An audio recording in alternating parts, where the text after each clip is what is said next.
It's time for the biggest story of the day. This is What Made the Cut with JJ and Alex on 97.5, the KSL Sports Zone. Bill Bender, you can read his byline, Sporting News, and get all the updates on college football. Look, across the board, Bill, we're all guessing at this point about how this college football playoff is going to the first rankings next week. Of course, we got to get through week 10 first, but welcome to the program, man. How are you? I'm right here. There he is. Sorry. There he is. No, it's okay. Hello. Yep, now we got you. There you are. Yeah, I'm here. I was going to say, what gives you guys in Utah? I picked them to win, but that's a good Cincinnati team coming in. Oh, no doubt. We were actually, to be honest, we were shocked. The Vegas line's 10.5 for Utah. That's a bit crazy. ESPN's matchup predictor has Utah winning the game 80.5%. We were actually shocked by all that, too. Yeah, I think both teams are playing really well. I do believe this is going to be one of the more intriguing games of the weekend because I've watched Cincinnati. Obviously, I live in Ohio, so I throw them on whenever I can. Brendan Sorsby's having a great year. Yeah. He had the one interception late against Nebraska. They got greedy in that game, but I've picked against them a couple times this year, and Iowa State's a great example. Then they just jumped on Iowa State, and they've passed every test so far in Big 12 play. You mentioned Utah and how hot the offense has been the last few weeks. I know there's some good SEC games on Saturday, but this one should be fun. It's worth staying. For me, I got to stay up super late, but it's going to be worth it. Yeah, Utah loves playing at night, though, and the Utes are really, really good at night. And then when they wear the black unis, it's also kind of an added boost for them. But, I think the thing that's been interesting is that Utah, known for their defense, and obviously, Kyle Whittingham always has a defensive team dialed up, and Morgan Scalley is defensive coordinator. But Jason Beck's been a revelation for him here as an offensive coordinator in year one. They're leading the country in a lot of different categories in the offensive side of things. They're scoring a lot of points. They're getting a lot of yardage. And so when you look at a game like this and you see what the Big 12 has become, because these are just a couple of the teams that are in that insane race to try to get to the Big 12 championship game in Arlington. But who's the odds-on favorite for you out of this conference? Is it still just a world that everybody's living in with Texas Tech kind of leading this thing out? They have the one loss, and everybody knows this thing can get wild by the end of the season. Yeah, they're still kind of my favorite, but if last year was any indication, you got 5 or 6 teams that could be in this mix. I mean, the thing about Texas Tech is, yes, they would be my pick as a favorite, but they have a tricky game on Saturday. Kansas State's not the Kansas State from September. They're playing a lot better. They've won, I believe, six in a row against Texas Tech, and they've had control of that series, and it's in Manhattan. So you said it. The Big 12 is living up to the Big 12 reputation of high-scoring offenses, minute finishes, those kind of things, and it should be a really fun race. Like I said, I'll take the Red Raiders, but we could do a draft and I'll be happy if you want. Right now, you can go to the Sporting News and read what Bill Bender has to say about the college football playoff bracket projection for Week 10, and I'm looking it over, and it's interesting because everything changes week to week, and I encourage everybody to go read what you put together here because you got a lot of interesting thoughts. You only have one Big 12 team right now currently, and that is BYU, and that makes a lot of sense with the success they're having, being undefeated. What is the path for 2 Big 12 teams getting in? Can you see it happening? I can. It would probably take a lot of ACC carnage. For example, this weekend, let's say Virginia Tech beats Louisville, and then Miami loses to SMU, and you get Georgia Tech could lose to NC State, and then these ACC teams kind of beat each other up to the point. Remember, Georgia Tech has to play Georgia too. So if you had a 2-loss or 3-loss ACC champion, like they did last year, it's entirely possible. I think the SEC is going to have 4, and I've got a pretty good idea who the 4 are going to be. I'll call this shot now. I think Alabama, Georgia, Ole Miss, Texas A&M all look really good for the playoff. The only question is whether or not they squeeze in a Vanderbilt as a 5th team, if Vanderbilt can go out and beat Texas on Saturday, for example. The way that Texas has played, I'm like, well, why not? I mean, like, Right. And the way that Vanderbilt's been playing, like, I was the first to be like, yeah, right. Diego Pavia needs to shut up during the offseason. He's saying way too much, and yet they've backed it up the entire time. What's a bigger shock, Vanderbilt or Indiana right now? What these two teams are pulling off, both top 10. Obviously, Indiana's in a top 3 team, a top 2 team. But in terms of like historic, what we expect versus watching Vanderbilt and Indiana be at the top of tables is pretty wild. I think shocking in two different ways. For me, like Indiana went to the playoff last year. Right. So it's not a shock they're good. Kind of a shock to me. They look like they're going out and mowing teams, and we're able to go out and win at Oregon. And I'm actually watching them thinking about, okay, what's this going to look like when they play Ohio State? Like matching it up and saying, oh, man, that might be a really fun game, as opposed to last year when I kind of knew Ohio State was going to beat them and be the better team. Right. Vanderbilt being the headliner every week is a stunner to me. Like they beat LSU. They were the better team. They hung with Alabama. They had turnovers. You just said it. They could beat Texas, and I wouldn't be stunned. And they have, and Diego Pavia, whether you love or hate that guy, he backs it up on the field, and they take a cue from him. There's no doubt that personality of that team runs through him. We're watching this playoff thing shake out, but we're almost watching as much of the coaching carousel play out as well. That's been even more intriguing lately, especially after Brian Kelly getting fired at LSU. It's crazy how many openings there are at high-profile Power 4 programs. Of those openings, which one do you think is the best opening, and which one is the one you wouldn't touch with a 10-foot pole? I still think LSU is the best opening. And by the way, covering coaches is its own separate beat at this point. Seriously. You have 8 Power 5 openings before November 1st, which each of the last 3 Saturdays I've spent writing about a fired coach from a major program. I do think LSU is still the best job. I didn't think the governor would get involved this week, but how wild that story is continues. Is he ruining that job? Jeez. That's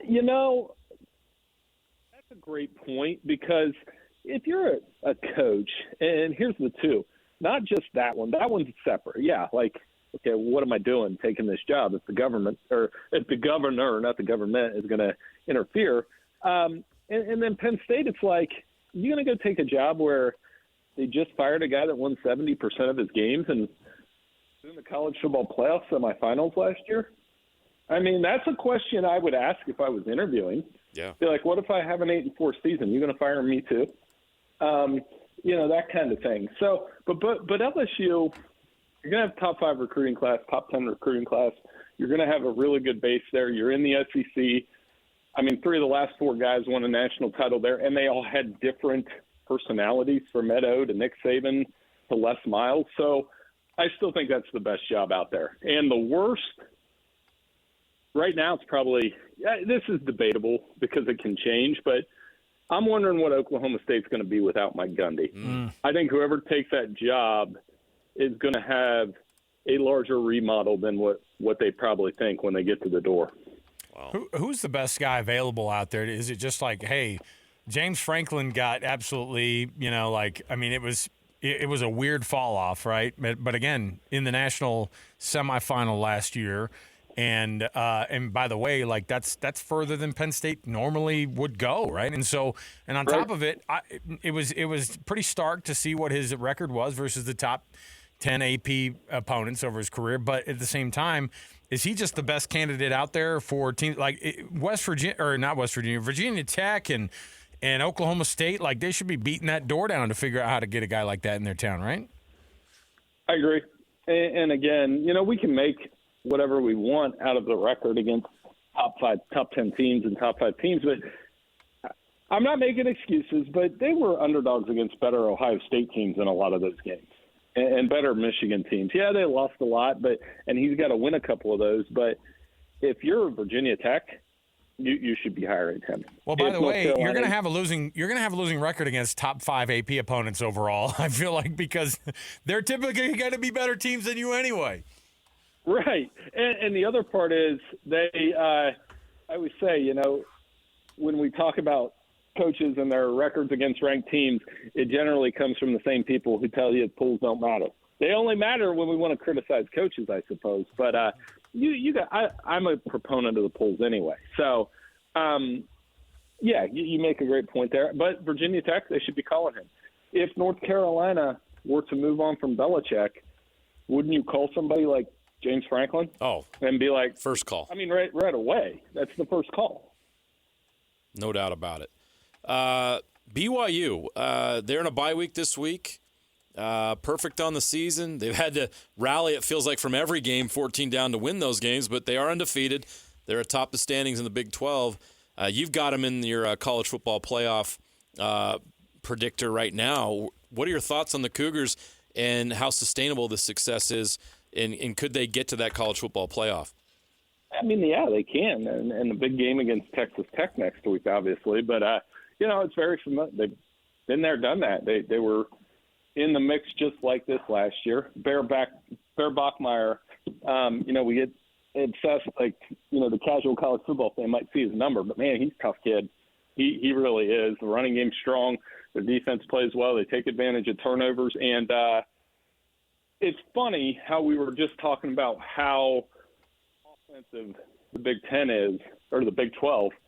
But that feels like a game where, Texas Tech and BYU, doesn't that feel like it's going to be like a 21-17 kind of grinded out kind of game between those two when they play? Could be, for sure. It's interesting, too, because as you watch how this thing plays out, and, I'm looking at our producer just sent us a flow chart of about 58 different versions of how this conference could end up. But Houston is one of those teams that has only lost one game in conference play. It's the Texas Tech, and they have arguably the easiest route on the way out of this thing. Teams like Houston, do they have a place in a college football playoff if they just kind of sneak their way in a season like this? Connor Wigman's played really well. Yep. Willie Fritz can coach, too. And I can't believe I've gone this far without saying something about how well they've played. That's an oversight by me. But it's funny you mentioned the flow chart. I'll start doing those next week. And I was really bad at Algebra 2 trig in high school. And I feel like figuring out these tiebreakers is somehow harder sometimes. So it will be an interesting thing to see in the Big 12. Houston certainly has a stake in that. And I think the key has been Whitman. He's a former five-star guy. He's not turning the ball over at all. And they're just playing solid football. They got West Virginia this week. It's a big spread. The Mountaineers have struggled, obviously, in Rich Rod's first year. But Houston, they're just under the radar. And that win against Arizona State, it just kind of slid by everything that happened last weekend. But that was a big win for Willie Fritz. Yeah, it was, and they've been impressive. Yeah, it's just really interesting atop the Big 12, and the league really wants to get that second team in, but one team that could blow that up for certain is if Notre Dame gets back in the mix. And we were talking about Notre Dame earlier in the show because if they get in the playoff, that obviously impacts the Big 12, could impact BYU, maybe Utah backdooring in. If Notre Dame wins out, are they really a lock, or is that something that people are just assuming, and maybe a deeper look needs to be made because of the schedule that they've been playing during this win streak? You know what? That's a great point, because when I was running through the 12, I've just kind of penciled them in because I think they will go 10-2, and at a 10-2, it'd be hard to leave Notre Dame out despite that schedule. They would probably argue, hey, we played Miami tough. We lost at the end to Texas A&M. Texas A&M probably in the playoff anyway. The game to circle with Notre Dame to me is Pitt. Pitt's playing really well. They've got good linebackers. They might be able to slow down the run a little bit. They've played better since they switched quarterbacks. And if they knock Notre Dame to 9-3, Notre Dame's out. And then that opens up all sorts of possibilities for the playoff and, for that fifth SEC team or that. I don't know that the Big Ten will get 4 in. I'm close to that conference. And, I think Ohio State, Indiana, Oregon are in. But then USC, Michigan, Nebraska, and Washington all look like they might have 3 losses at the end of the year. The one team to watch in the Big Ten, believe it or not, maybe they'll play Utah in the first round once and for all, and we can watch Iowa and Utah play. And Iowa is looking like, if you look at their schedule, the path to 10 wins is there. And Kirk Ferentz, I mean, the man finds a way.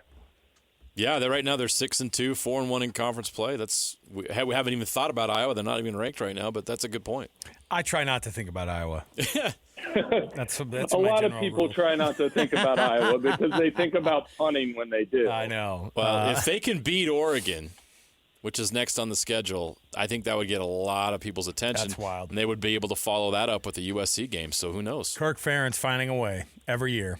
He's going to punt his way to the college football playoff. Absolutely. Tight end his way to the college football playoff.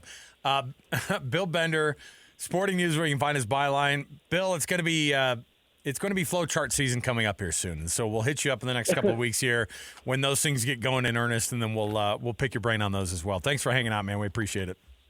Hey, anytime, guys. Thanks for having me on. Have a great weekend. You too. Thanks, Bill. There you go. Bill Bender's awesome.